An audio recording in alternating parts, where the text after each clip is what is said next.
Reading Wonder, Chapter 10, The Performance Space. Charlotte basically didn't stop talking as we headed down to the second floor.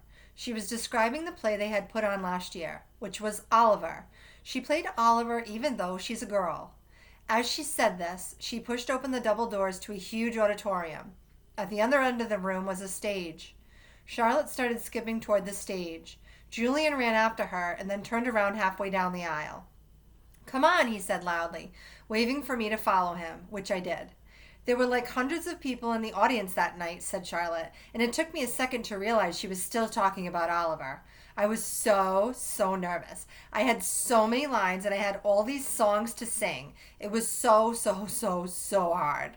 Although she was talking to me, she really didn't look at me much. On opening night, my parents were all the way in the back of the auditorium, like where Jack is right now, but when the lights are off, you can't really see that far back. So I was like, where are my parents? Where are my parents? And then Mr. Resnick, our theater arts teacher last year, he said, "Charlotte, stop being such a diva." And I was like, okay. And then I spotted my parents and I was totally fine. I didn't forget a single line. While she was talking, I noticed Julian staring at me out of the corner of his eye. This is something I see people do a lot with me. They think I don't know they're staring, but I can tell from the way their heads are tilted. I turned around to see where Jack had gone to. He had stayed in the back of the auditorium like he was bored. "We put on a play every year," said Charlotte. "I don't think he's going to want to be in the school play," Charlotte, said Julian sarcastically. "You can be in the play without actually being in the play," Charlotte answered, looking at me. "You can do the lighting, you can paint the backdrops." "Oh yeah, whoopee," said Julian, twirling his fingers in the air. "But you don't have to take the theater arts elective if you don't want to," Charlotte said, shrugging. "There's dance or chorus or band. There's leadership." "Only dorks take leadership," Julian interrupted. "Julian, you're being so obnoxious," said Charlotte, which made Julian laugh. "I'm taking the science elective," I said. "Cool," said Charlotte. Julian looked directly at me. "The science elective is supposedly the hardest elective of all," he said. "No offense, but if you've never ever been in school before, why do you think you're suddenly going to be smart enough to take the science elective?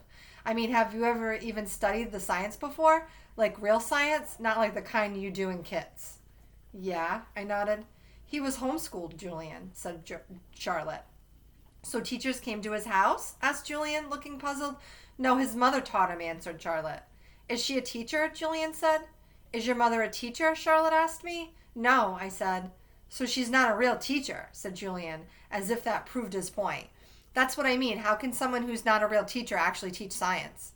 "I'm sure you'll do fine," said Charlotte, looking at me. "Let's just go to the library now," Jack called out, sounding really bored. "Why is your hair so long?" Julian said to me. He sounded like he was annoyed. I didn't know what to say, so I just shrugged. "Can I ask you a question?" he said. I shrugged again. Didn't he just ask me a question? "What's the deal with your face? I mean, were you in a fire or something?" "Julian, that's so rude," said Charlotte. "I'm not being rude," said Julian. "I'm just asking a question. Mr. Tushman said we could ask questions if we wanted to." "Not rude questions like that," said Charlotte. "Besides, he was born like that. That's what Mr. Tushman said. You just weren't listening." "I was so listening," said Julian. "I just thought maybe he was in a fire too." "Geez, Julian," said Jack, "just shut up." "You shut up," Julian yelled. "Come on, August," said Jack. "Let's go to the library already." I walked toward Jack and followed him out of the auditorium.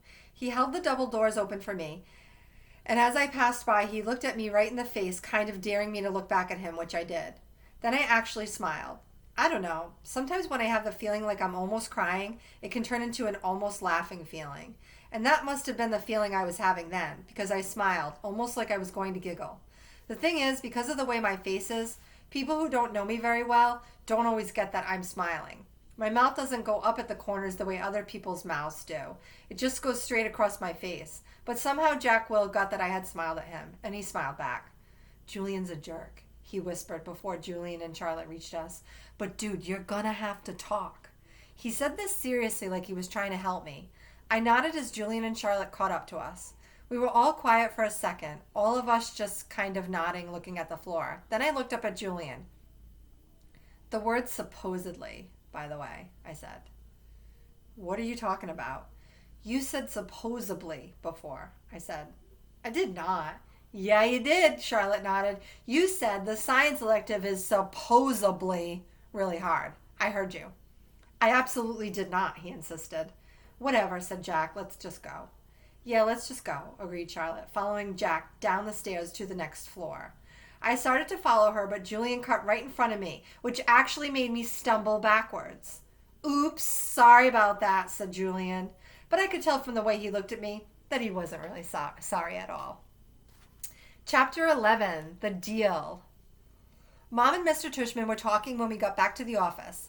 Mrs. Garcia was the first to see us come back, and she started smiling her shiny smile as we walked in. So, August, what did you think? Did you like what you saw? She asked.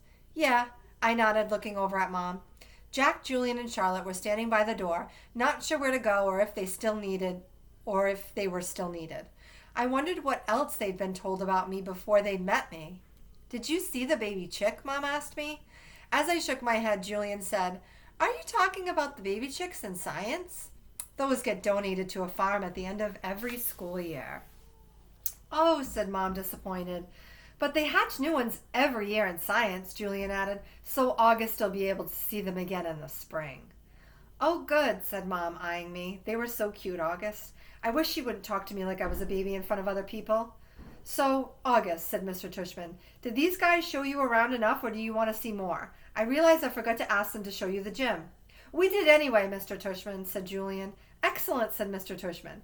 And I told them about the school play and some of the electives, said Charlotte. Oh, no, she said suddenly. We forgot to show them the art room. That's okay, said Mr. Tushman. But we can show it to him now, Charlotte offered. Don't we have to pick Via up soon? I said to Mom. That was our signal for my telling Mom if I really wanted to leave. Oh, you're right, said Mom, getting up. I could tell she was pretending to check the time on her watch. I'm sorry, everybody. I lost track of time. We have to go pick up my daughter at her new school. She's taking an unofficial tour today. This part wasn't a lie, that Via was checking out her new school today. The part that was a lie was that we were picking her up at the school, which we weren't. She was coming home with Dad later. Where does she go to school? Asked Mr. Tushman, getting up. She's starting Faulkner High School this fall. Well, that's not an easy school to get into. Good for her. Thank you, said Mom, nodding. It'll be a bit of a schlep, though. Wonder what that word means, schlep. It'll be a bit of a schlep, though. The A train down to 86, then the crosstown bus all the way to the east side. Takes an hour that way, but it's just a 15-minute drive. It'll be worth it. I know a couple of kids who got into Faulkner and love it, said Mr. Tushman. We should really go, Mom, I said, tugging at her pocketbook. We said goodbye kind of quickly after that. I think Mr. Tushman was a little surprised that we were leaving so suddenly, and then I wondered if he would blame Jack and Charlotte, and even though it was really only Julian who made me feel kind of bad. Everyone was really nice. I made sure to tell Mr. Tushman before we left. I look forward to having you as a student, said Mr. Tushman, patting my back. Bye, I said to Jack, Charlotte, and Julian, but I didn't look at them, or look up at all, until I left the building.